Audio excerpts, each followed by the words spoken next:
হাদিস ছাড়া ইসলাম নগ্ন হওয়ার আরেকটি উদাহরণ দিই। কোরআনে চুরির শাস্তির কথা বর্ণিত আছে, সূরা আল মায়েদা আয়াত 38 বলা হয়েছে, আর পুরুষ চোর ও নারী চোর তাদের উভয়ের হাত কেটে দাও, তাদের অর্জনের প্রতিদান ও আল্লাহর পক্ষ থেকে শিক্ষণীয় আযাব স্বরূপ, এবং আল্লাহ মহাপরাক্রমশালী প্রজ্ঞাময়। কিন্তু কি পরিমাণ চুরি করলে হাত কাটা হবে, হাতের কতটুকু কাটা হবে, চোর অপ্রাপ্তবয়স্ক বা বুদ্ধি প্রতিবন্ধী হলে কাটা হবে কি হবে না, তার কিছুই নেই কোরআনে, সেসব আছে হাদিসে।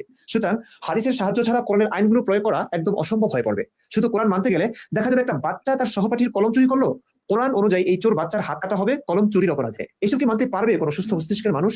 বিচার আপনাদের কাছে। হাদিস না মানলে মাছ খাওয়া বন্ধ হয়ে যাবে। ভাই এইখানে আমাদের হাত পাও কাটার কোনো দরকার নাই। আপনি হাদিসটা আছে চোরের শাস্তি পা কাটা, এইটা একটু পড়ে দেন।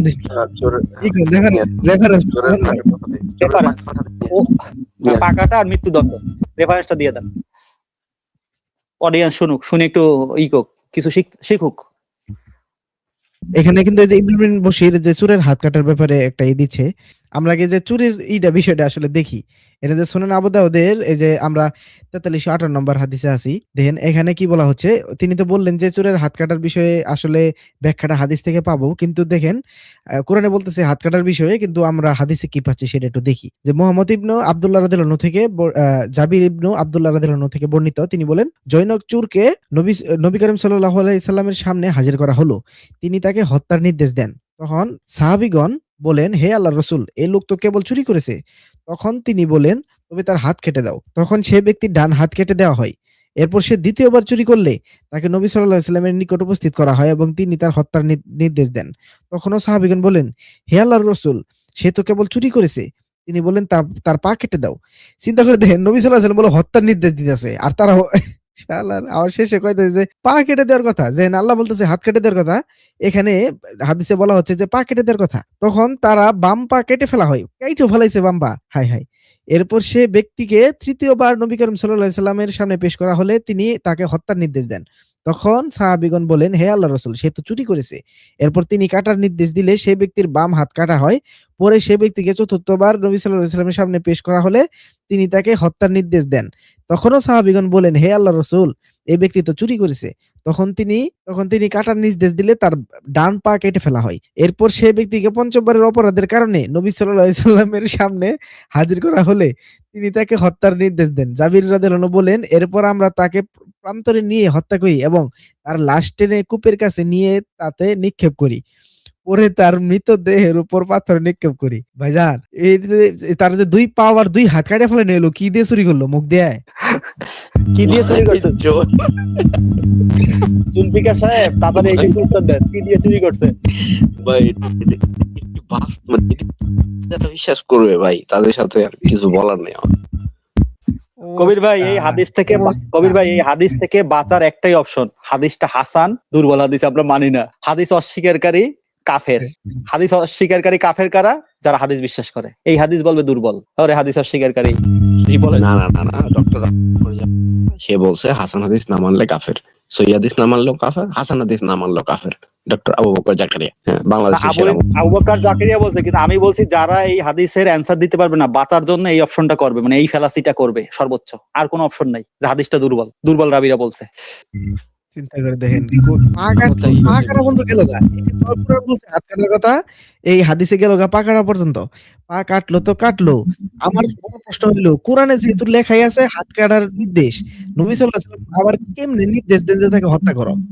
হ্যাঁ, ওই প্রথম অপশন থেকে আসে, রাসূল সাল্লাল্লাহু আলাইহি ওয়াসাল্লাম কোরআন ভুলে যাচ্ছে, হাত কাটার আইন ভুলে যাচ্ছে, বারবার করে হত্যা করো। সাহাবীরা মনে করাই দেয়, কথা বুঝেন। আচ্ছা ভালো, কাটতে কাটতে হাত পা সব কাটলো, কাটার পর পঞ্চমবার কি দিয়ে চুরি করলো সেটা তো বলেন ভাই। এরপরে যে অমানবিক ভাবে হত্যা করলো, ভাই এইটা তো আমার মাথায় কাজ করে না। চুরি করছে তাও জানি না, আর এই হত্যা করলো। আমার আর একটা কথা, ওর যে ডান হাত প্রথমে কাটলো, ও দ্বিতীয়বার চুরি করলে তো আর একটা হাত পড়ে রয়েছে, তাহলে হাত না কেটে আর পা কাটা গেল কে?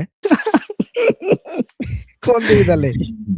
ইমরান বিন বশির যে লাইভ বানাইছে, ওটা যদি পাইতা পরে এই হাদিসটা তুলে দিতাম, দে বুঝা, তুই বললে হাদিস দিয়ে নাকি সব ব্যাখ্যা নিতে হবে, কি কতটুকু হাত কাটছে, এবার বুঝা। মানে ভাই ইমরান ওই খগেনও যদি হাদিসের কথা বললে কত শত হাদিস আনা যাবে, একদম শেষ করে দেওয়া যাবে। কেউ যদি বলে কোরআনের ব্যাখ্যা হাদিস আমার সামনে, মানে বানরের রজবের হাদিসটা কোন আয়াতের ব্যাখ্যা ভাই? হ্যাঁ, এরকম বহুত প্যাটার্ন পশুর সাথে করে ভাই, পশুর সাথে করে ধর্ষণ, কারণ পশু তো অবলা, পশু তো আর সমকামিতাও করতে পারে না, সহবাসও করতে পারে না, পশুর সাথে নাকি সহবাস করে, মানে সমকামিতা করে। এটা হইলো কিছু ভাই, থিওরি ভুল, হাস্যকর। এটা সমকামিতা কেমনে হয়? আরেকটা ওই পশুর হাদিস থেকে কিন্তু আরেকটা দুইটা হাদিস আছে।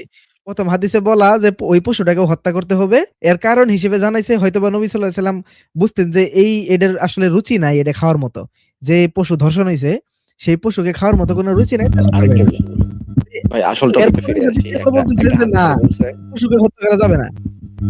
বলেন ভাই একটা হাদিসে বলছে ডিম আর রশি চুরি করলেও নাকি ওইটা হাত কাট মানে শাস্তি পাইতে হবে। হ্যাঁ, তো পরে হাদিসপন্থী বলে যে ওইটা হচ্ছে দামি রশি, দামি ডিম, এরকম উল্টা পাল্টা কথাবার্তা বলে। মানে কি নিশ্চিত উট পাখির ডিম আছিল, ওটা দামি ডিম উট পাখির ডিম আছিল। আর রশি ওটা সেই রশি, স্বর্ণের রশি আছিল। এই সালাদ কিভাবে করেন কমেন্টে আসছে, সালাদ কিভাবে করেন ভাই, আসেন সালাদ কিভাবে করেন। উনি নাস্তিক, নাস্তিক আবার? নাস্তিক, হ্যাঁ উনি নাস্তিক। আপনারা উনি যে যেভাবে হোক, আপনারা আমার যেভাবে হোক সবথেকে বেশি হাস্যকর লাগে যে নাস্তিকরাও হাদিস মানে হাদিস পন্থী হয়ে গেল। আমার জাস্ট এটা হাস্যকর লাগে এবং আমি জাস্ট ভাইবে বুঝতে পাইতেছি না, নাস্তিকরা হাদিস ছাড়া ব্যবসায় করতে পারবে না। হাদিসপন্থী আর নাস্তিক, এ টিম আর বি টিম মুদ্রার এপিট ওপিট। মুদ্রা ঘুরাইলে দুইটা যদি 10 টাকার নোট দেওয়া হয়, ঘুরাইলে ওইটা 10 টাকাই থাকে। হ্যাঁ, এরা হলো যে সেই নোট বা সেই কয়েন, এরা একে অপরের পরিপূরক, একজন ছাড়া একজন চলতে পারে না। দেখেন এত বাজে কথা বলতেছে। এই যে আমরা কিন্তু এটিম ছিল, বিটিম থেকে টিমে আসে, বহুত বিটিম এটিম হবে, কিন্তু আমাদের কোরআনের দল, আমরা এখান থেকে নাস্তিক আপনি দেখাইতে পারবেন না নাস্তিক। আর রওশন আলী যে বলছে আমাদের কাছে সমাধান নাই, ভাই আমরা তো কেবল শুরু করা, আমরা তো সমাধান চেষ্টা করছি। আমরা যে ফর্মুলা গুলা কোরআন থেকেই দিচ্ছি, এই যে আনাম প্রাণী হোক বা মৌমাছি হোক, এইগুলো যখন আরেকজন শিখবে 100% এটা গ্রান্ট করে আপনাদের সাথে দেখবেন একই রকম ফাইট করতেছে, কথা 9-6 হবে না। এখন নাইলে অনেক কোরআনপন্থী ভাই বলে ফেলে কুকুর খাওয়া হালাল, যেহেতু কোরআনে নাই, আপনাদের চাপে পড়ে, কারণ তার মাথার ব্রেন শক্তি বা মিলানোর ক্যাপাসিটি অতটা নাই। সে মিলাইতে পারলে এই মূর্খ অ্যান্সার দিত না। আমরা দেওয়ার চেষ্টা করতেছি, জানার পর একসময় এই সমাধান তারা দিবে অবশ্যই। জি বলেন কবির ভাই, শান্তিত বলেন। কি আর বলবো, জুলফিকার ভাই একটু কর না, ওই হাত পা ধোয়া টাকা করে কি চুরি করবো? না, ভিডিও প্লে করেন। আচ্ছা, আমরা ভিডিও জুলফিকার বলবে কি জুলফিকারের পক্ষে সব কথা বলতিছে, তোরা কোরআন হাদিস ছাড়া মানবি কেমনে? তার জুলফিকার তো খুব খুশি, ওদের ভাই বেরাদার না, ওদের তো ভাই বেরাদার কথা বলতেছে। ইমরান ওর ভাই বেরাদার, একসাথে থাকবে, একসাথে জান্নাতে ঘুমাবে, দুইজনই জান্নাতে যাবে। ইমরান বিন বশিরও দাবি করে জান্নাতে যাবে, ও দাবি করতেছে জুলফিকার, মানে সার্টিফিকেট পৃথিবী দিয়ে।